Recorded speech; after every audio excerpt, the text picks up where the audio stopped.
So I'm on this new directory called HTML, Flexbox, and Grid. But first, we're going to talk about some pseudo classes. So the first thing I'm going to do is touch an HTML file or create an HTML file and create some CSS file. So I've got styles, CSS, and I'm just going to create HTML boilerplate, and I'm just going to create some just random HTML elements, and we're going to mess around with them. So I'm just going to create a div. I'm going to create like H1 tag that has like H1 and then H2s, H3s, H4s, and H5. So here, just kind of similar to how we had the like the nav bar, I'm just gonna do a header container class followed by an ID of something like title. And let's see if I can get these right. Class, just like subtitles.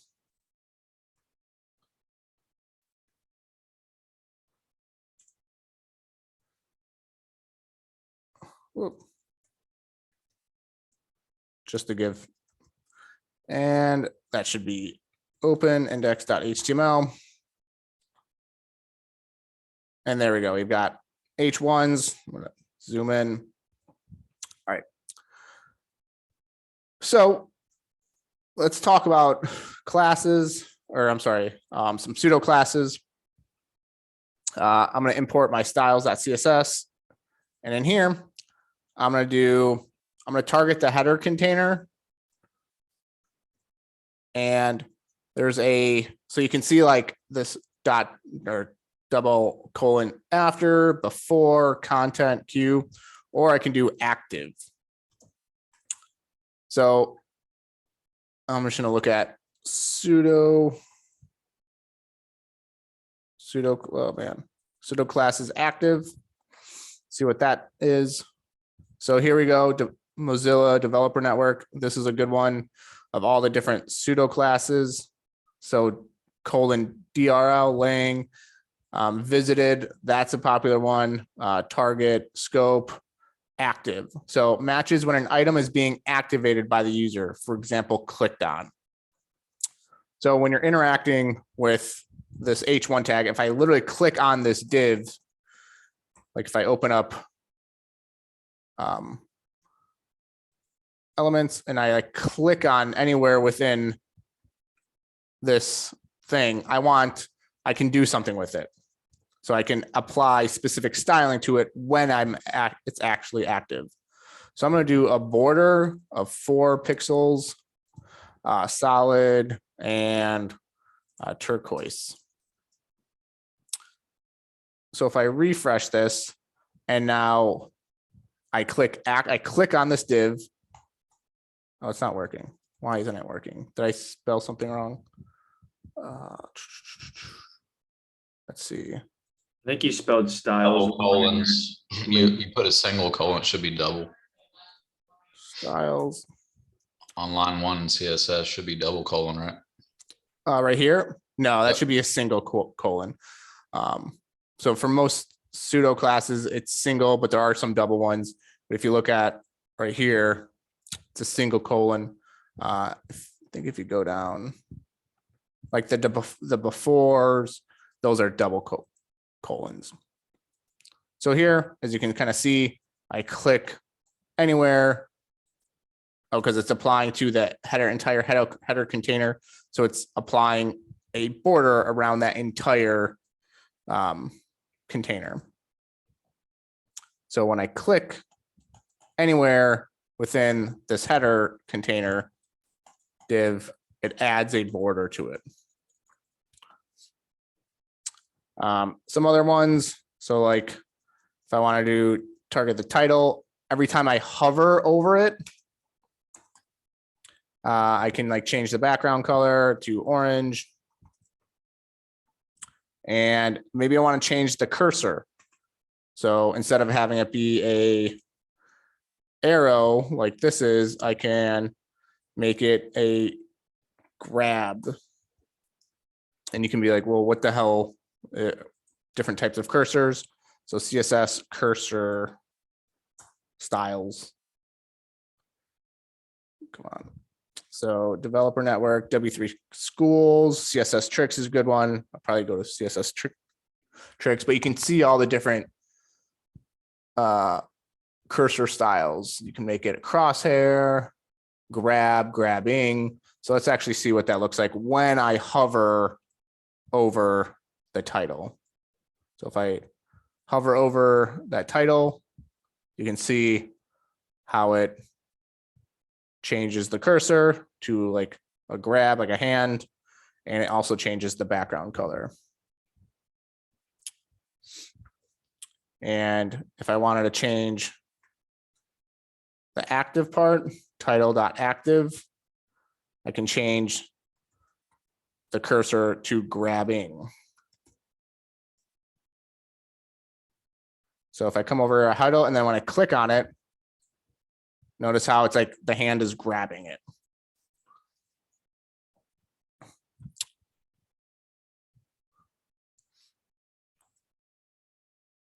So those are a couple of the pseudo classes.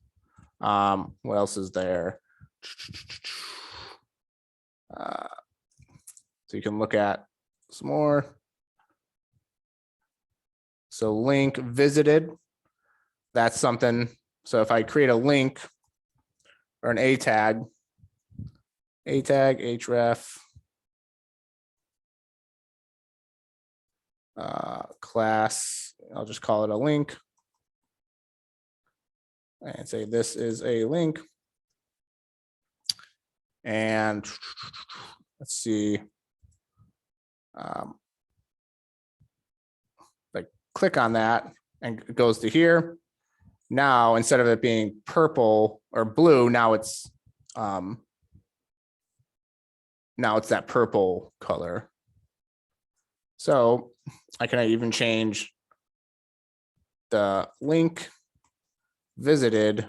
So when that link is visited, maybe I want the color to be red or something. So when I refresh it, now the link is red.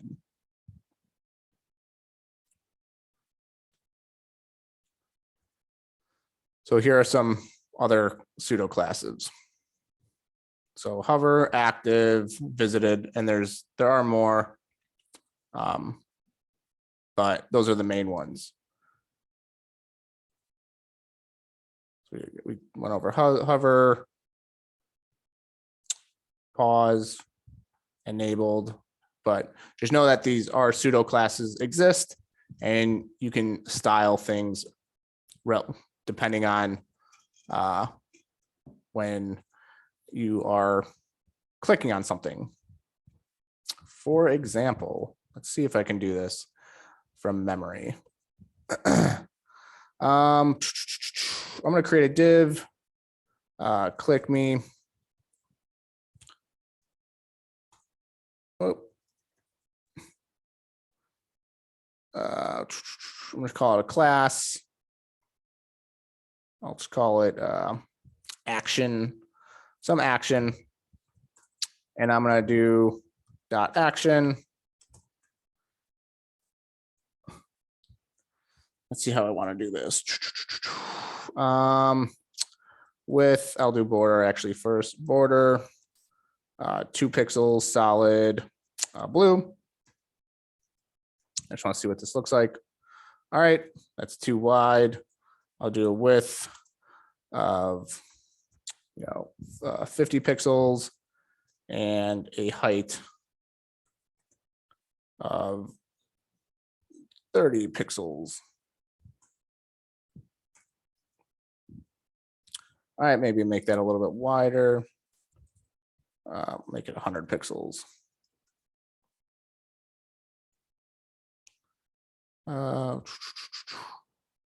And margin 0 auto. That's not what I want. Oh, Text align center. there we go.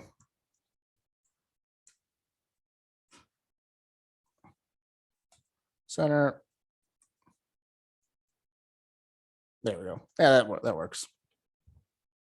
And I don't even need a height. I can just add some padding, like padding 30 pixels all the way around. And there we go.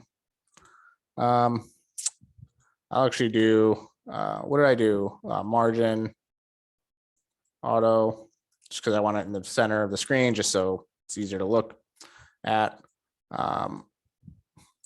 So I can do background color. I don't know what we should do. Blue, light blue, like so. So I'm going to add some box shadow.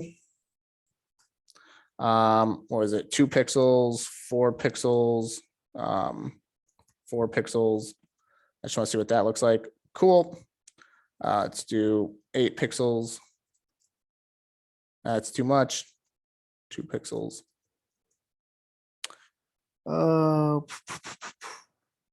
Let's see like how box shadow works. Box shadow, CSS.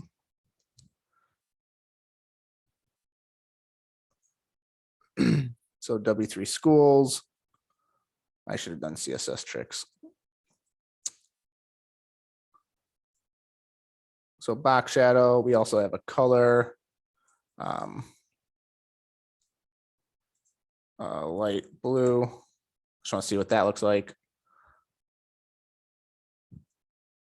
No, that looks stupid. Let's see if.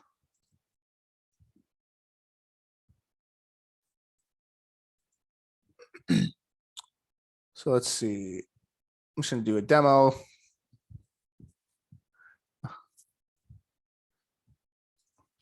So box shadow kind of makes things look a little 3D. Let's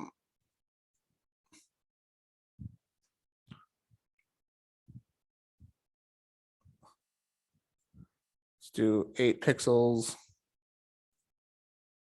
There we go. Maybe 5 pixels.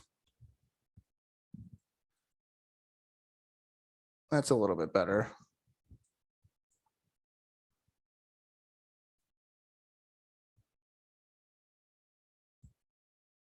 So what did I do? 4.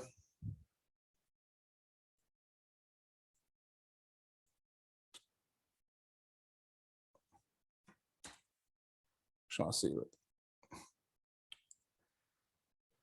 Maybe I'll do 2, 5, and 4. All right, that looks good for right now. So with box shadow makes things look a little 3-dimensional. Let's look at box shadow again. I'm just going to go back to CSS tricks. So what I'm going to do is on hover dot action hover. I'm going to increase the box shadow to, let's say, 4, 8, 6. I don't know. Let's see what that looks like. So when I hover over it, it almost looks 3-dimensional. All right. So when I hover over it, that's cool.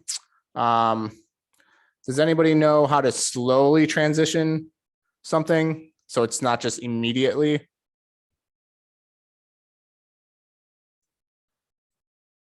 I think it's transition, CSS.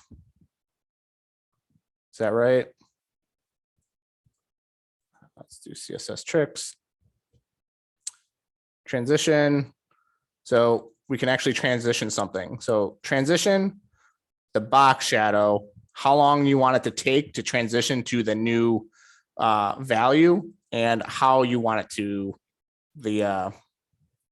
what is it like how you want it to transition.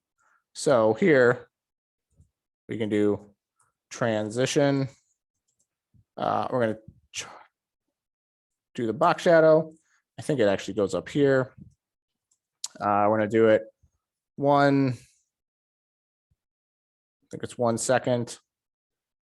And we'll do it with ease. So if I look at that,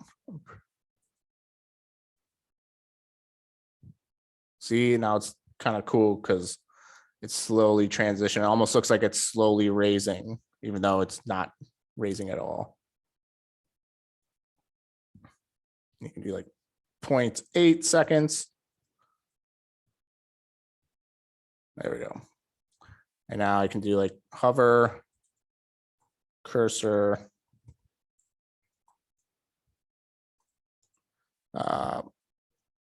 crosshairs or grab or pointer. That's what I want. I think that's actually what. There we go. So now it's like a button. Whoop. You can even do transform. Transform, you can actually move that button. So transform CSS, you can actually move it up X and Y axis. So transform, we'll transform like the Y axis. Not scale. Is it scale? Scale Y. Move elements. Here's what I want. Translate. Oh. Translate.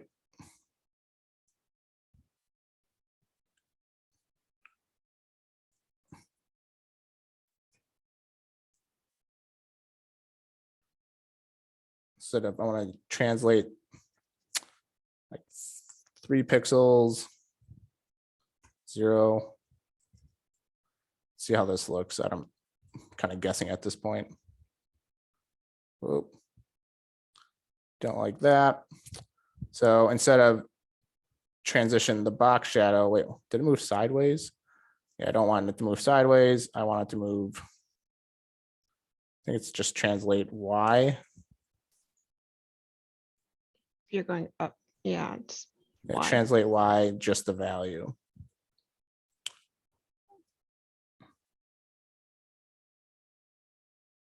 Oh, so it looks like it's going down. So I'll use -3 pixels.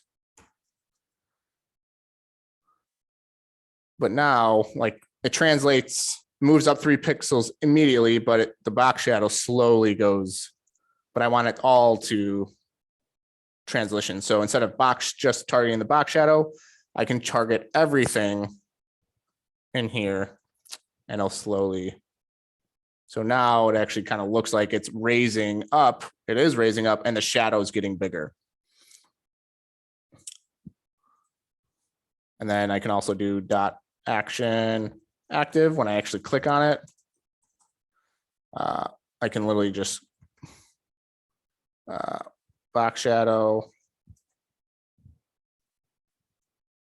back to that.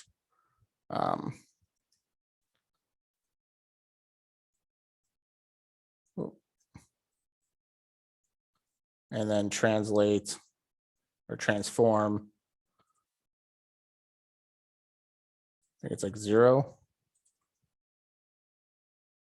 So now when I click on it,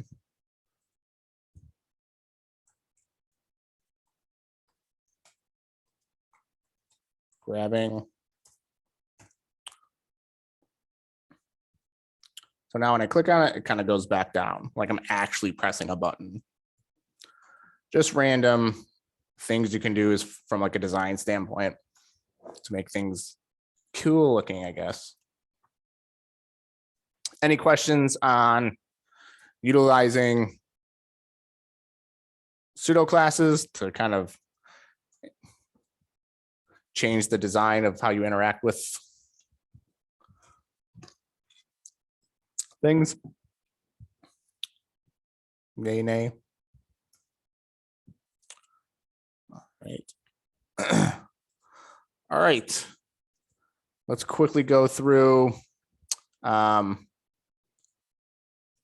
grid and then Flexbox again. So I'm going to touch another index.h or another HTML file. I'm just going to call it grid flex, whatever, grid flexbox.html. And I'm also going to create a file called grid flexbox CSS.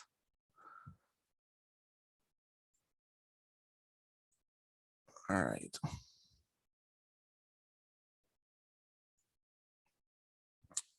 So we're going to do HTML. I'll just do, do something simple. All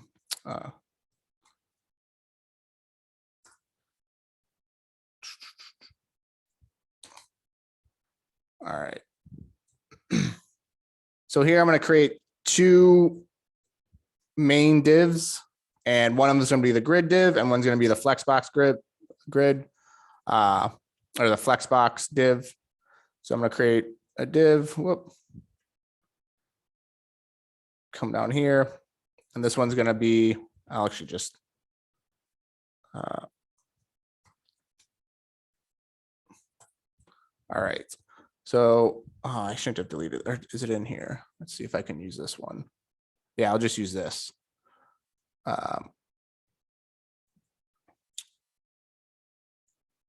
So instead of class container, I'm just going to call this grid. And I'll just keep all these the same. And then this other one is going to be, I'll just leave this. It's going to be Flexbox. So it's just flex. But I'll comment these out initially. All right. So I'm going to import this flex grid flexbox CSS, and this grid. Let's actually just open this up. Nope. Grid flexbox HTML. All right, so let's actually zoom in. So with grid right here, we can do the container is grid, and then now we can explicitly say how many columns we want, as well as how many rows we want as well. So the container is grid, so I'm just going to do grid, display grid. And now I can explicitly say how many columns I want. So I'll just say grid template column. And then I can say how wide I want each column. So the first one's going to be 100 pixels. The second one's just going to be auto. The third one's going to be 300 pixels. And the last two are going to be auto as well. The auto just means as much. So these columns 1 and columns 3, they're always going to be 100 pixels and 300 pixels. The auto columns, they're going to deviate. They're going to change width. I can also say how many rows I want. So grid template rows, and maybe I want 3 rows of 100 pixels high, 100 pixels high, and then maybe 150 pixels high. And just to see how, just to actually visually see, I'm going to add borders to all of them, all these H1 tags. So I'm going to do dot H1, grid.H2, grid.H3, 4, 5, 2, 3, 4, 5. I'm just going to add a border around them, 2 pixels, solid, black, just so you can see. So if I come over here, refresh, Now you can kind of see H1 is 100 pixels wide, H2 is 100 or auto, H3 is 300 pixels. And you can see that by hovering over the elements. Whoop. So you can see subtitle, this is auto, this is 300 pixels. This is auto, and this is 100 pixels. And you can hover over the entire grid and you can actually physically see the grid that I created. So this is the grid, and I can move all these H1, these header tags into the just any kind of grid to cover. I can like move H3 grid down to here if I wanted to, and I can move this all around, all these header tags all around. So let's actually move the H1 tag to grid column. It's like, where do I want it to start? I want it to start on column 2 and grid column end. Where do I want it to end? And I want it to end in column 4. And I can, let's actually just leave it at that. So if I refresh that, you can see H1 now starts in column 2 and ends at the very end of column 4, or the beginning of column 4. So it covers, it's inclusive. So it covers column 2 and column 3, but it stops before it hits the column 4.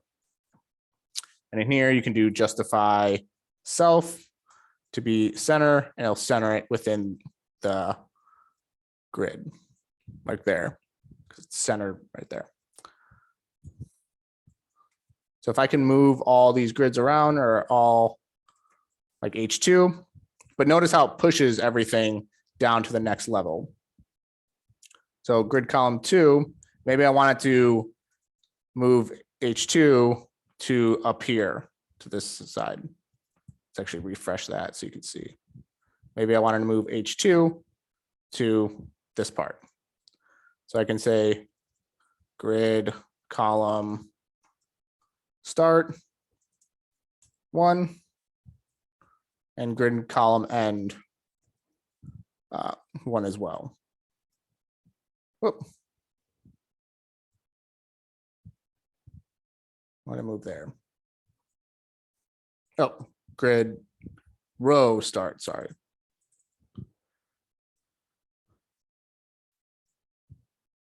I think the end needs to be 2 because it counts the lines.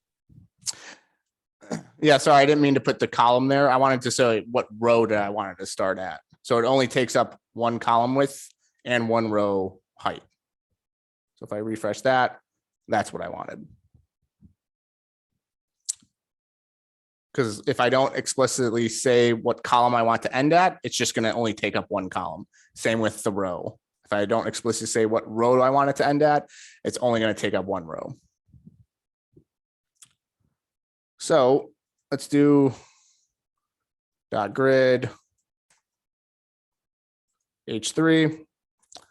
Say H3, I want it to start at column 3 and end at column 6. Is there 6 columns? 1, 2, 3, 4, 5. So there's 5 columns. I just wanted to expand to the entire width. So I just wanted to finish up. Takes up 3, 4, and 5 columns. And then I want it to start at the very bottom. So I want it to take up 3. Where is it? 3, 1, 1, 2, 3, 4, 5. And I also want it to take up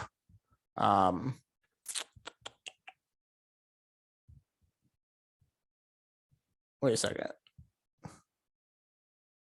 No, I want this to come here and just fill up this column 3 right here. So I do grid column start. Was it 3? And then grid row start. I want it to start at row 1. Let's see. 1, 2. Oh, wait, sorry, I'm looking at the wrong one. Grid column start. So grid column end. Yeah, I had it right the first time. And I want it to go towards the entire end of the column. And then grid row start, I want it to be in row 3.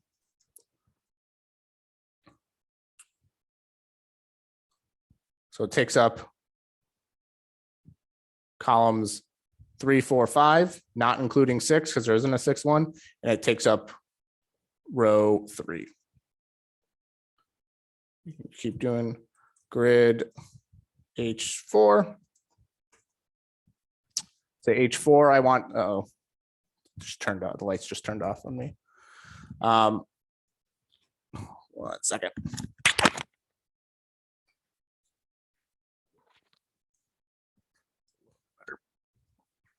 So for H4, say I want it to start on column 5 and start in row 1 and go to row 1, 2, so just be right here, just move it down 1.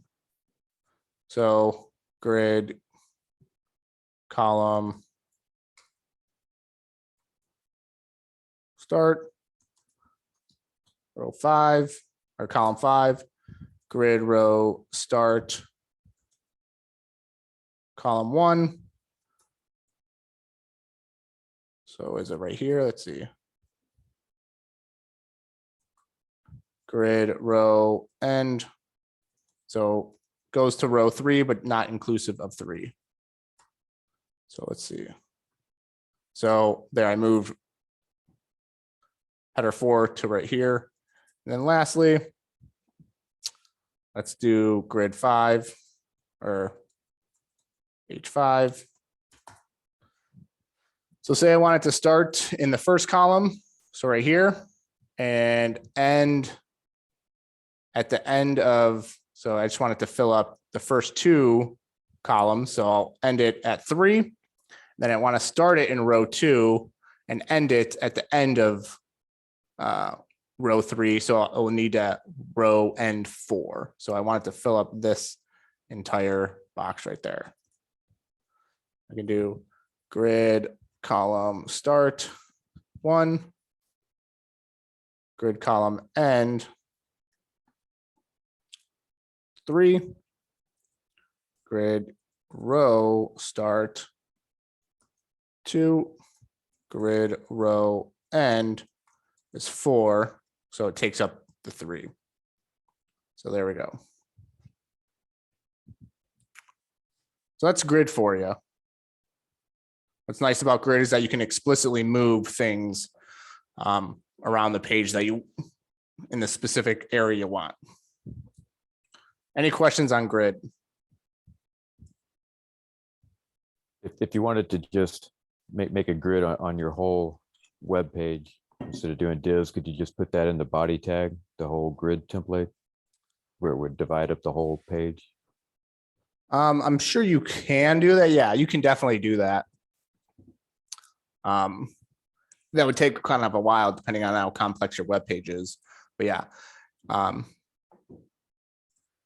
grid is like the old way to do it. Not that it's going away, but a lot of times Flexbox is the more popular one now because grid, everything stays the same. So as your web page gets smaller, it cuts off some of the items, where Flexbox will dynamically adjust your web page so everything will fit in there. So, but grid, you have a little more flexibility. You have a little more control, where Flexbox, you don't necessarily have. So I'm going to do grid. So Flexbox. Flex. Let's do blue. And yeah, let's do width 200 pixels. So Flexbox, if I do that, it takes up the whole page. But with Flexbox, everything is vertically aligned initially. And I think I showed you in CSS tricks, Flexbox CSS tricks. You can't move things around like you can in using grid. So with Flexbox, I would do just like flex. Instead of display grid, you do display flex. And if I look at that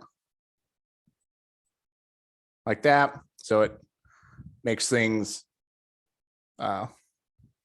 horizontally aligned. And if you look at, we have flex direction. If I wanted it to change the direction, if I wanted to reverse it, I can do flex direction column. So if I wanted to make everything a column instead of a row, I think maybe I have it backwards. Yeah, so now I make everything a column. Maybe I don't want H1 down here. Maybe I want this to be switched. I can column reverse. So now H1 is going to be down here. Let's see. H1, 2, 3, 4, 5. So everything's kind of reversed.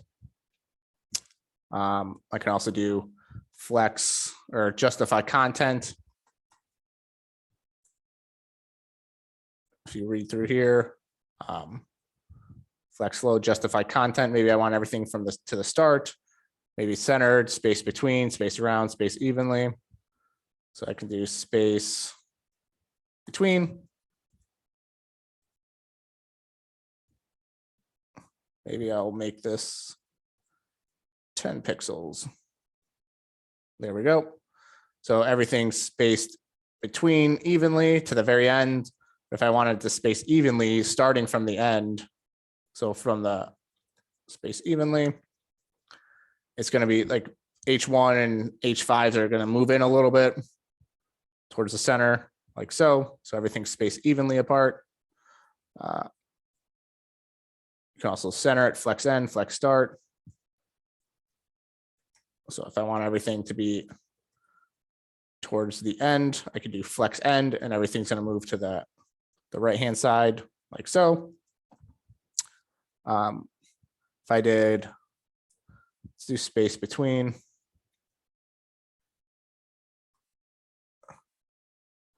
Space between is it's probably more common. And now when I close it all, it doesn't really wrap. So if I made these, 100 pixels, they all stay on the same line, but maybe your text, maybe these are like a bunch of different paragraphs and they're getting squished. So you just want to do flex wrap. You want it to wrap. So there it actually wraps. So maybe you're on a mobile device. Your web page will actually wrap all the text to be vertically aligned.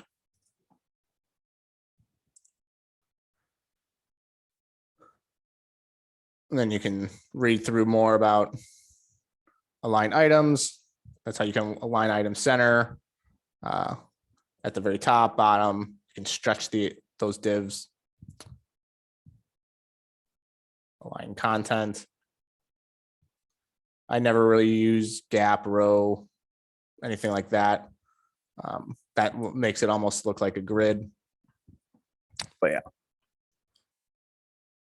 Flex spaces I've never used flex shrink. I've never used that before. So that's the difference between grid and Flexbox. All right. Any questions on that? And Tom, is there one that's more preferred over the other? Right now it's Flexbox. Flexbox is relatively new. When I say new, it's probably been around 5-6 years, maybe not, maybe less than that. But grid's better. Grid's like the old way to do things. Flexbox is the newer way to do things. But that doesn't mean grid, you can't use grid at all. Because when I was doing some consulting work, I used grid before because that's the only way I was able to actually accomplish the design is to utilize grid. But I prefer Flexbox, but again, don't be afraid to use grid and don't just know that there's 2 different ways to do it. Thanks. Yep. All right. One last thing. Let's talk about, let's just keep going with this index. Actually, let's do like app.html. So we've been doing HTML and CSS, but it's actually,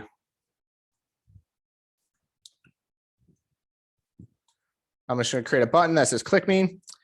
And what we want to do app.html is start incorporating JavaScript. What did I just do? Into our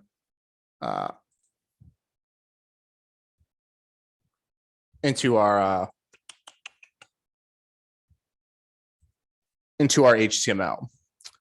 I'm just going to add some styles to it.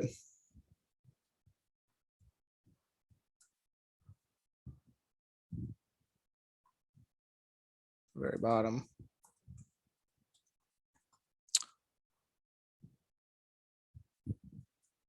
Oh no.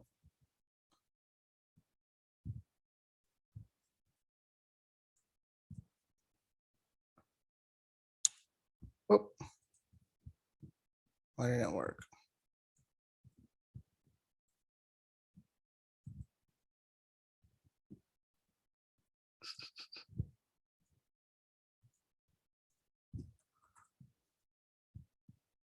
There we go. All right. So if I wanted to, so right now we're just be doing HTML and CSS, but I want to actually incorporate some JavaScript into my web pages. So for example, when I click this button, I want it to actually say something. And we'll talk about more of this on Saturday with regards to the document. But in JavaScript, I can explicitly grab elements from the web page and do stuff with it. So if I click document in my console, you can see the entire document, the web page HTML right here. So if I wanted to explicitly grab this button and add some event when I do something to it, when I interact with it on hover, on click, or something, I wanted to execute a specific function. So there's a way I can do this. I'm gonna just do ID equals click, or yeah, just click, or how about action item. Oh. There's a way I can explicitly grab this ID that has an action item. So if I click and hover over that, I can have that, see an ID of action item. So I can say like, let some button equals, and I can explicitly grab, well, actually, before I get that, I can grab that document. And now there's a built-in method in the document that's get element by ID. So if I do document.get element by its ID, and I type in the ID, which is action item, and click enter, there's the button, because I grabbed the entire HTML element by its ID. any questions on getting an element by its ID? You can get it by its class name as well. But class names return an array of elements. You can get element by attribute. Query selector. Or query selector, that's what I was thinking of. Query selector is a popular one. But you can add event listeners to each element. So an event listener is like some type of interaction with that element. So if I type in event listeners, HTML, there's JavaScript W3 schools. Let's just do W3 schools because that's a good resource. So that you can add an event listener. You can remove an event listener.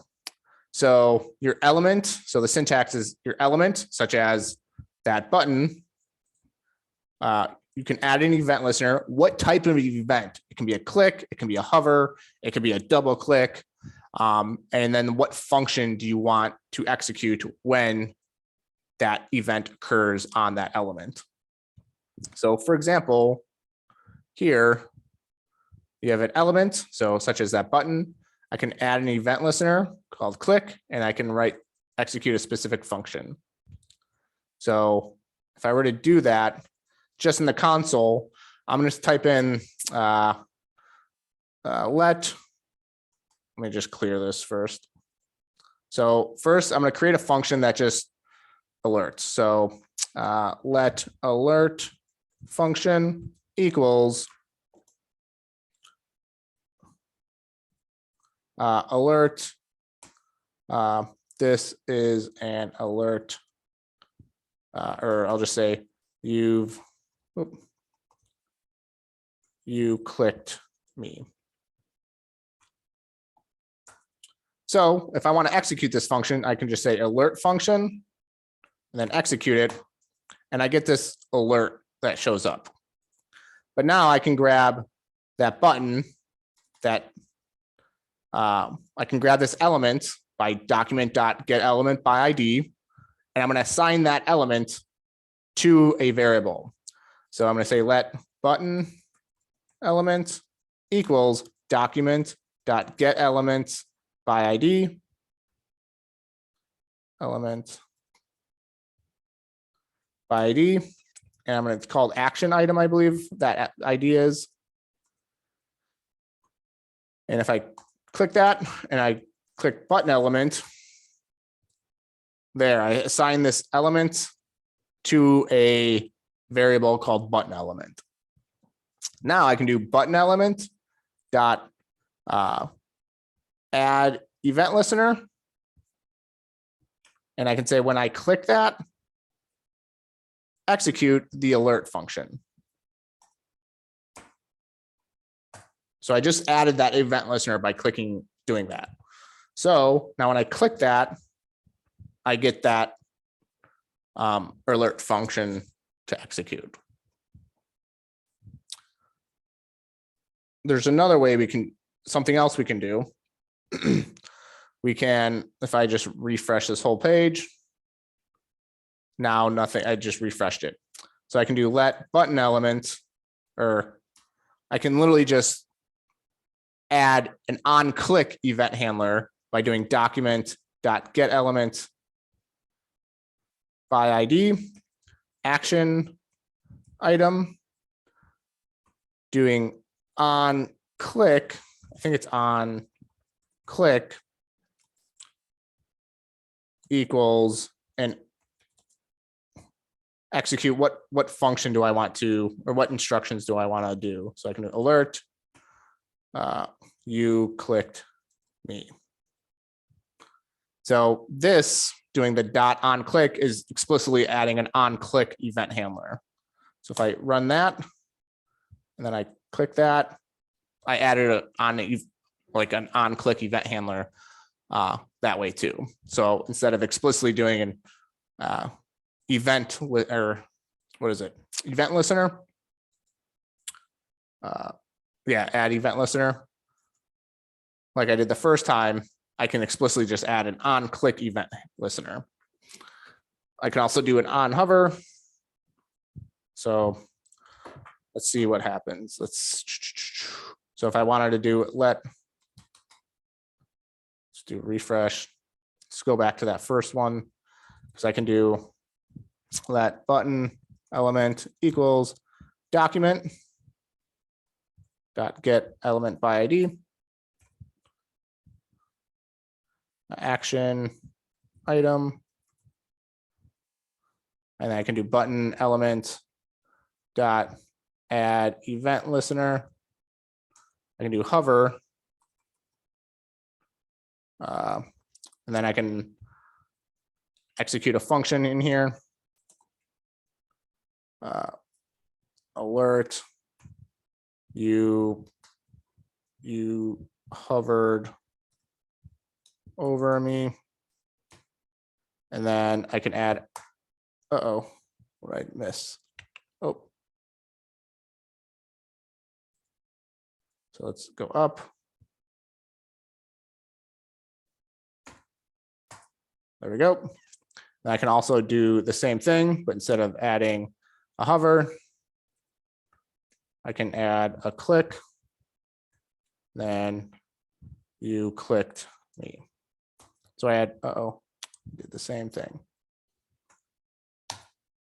So I added two event listeners. So when I hover over it, oh, it didn't work. Why not? I think it's on hover.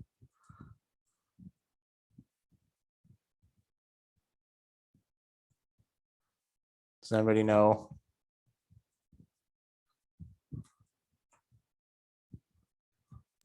I think it's mouse over or mouse Oh, enter.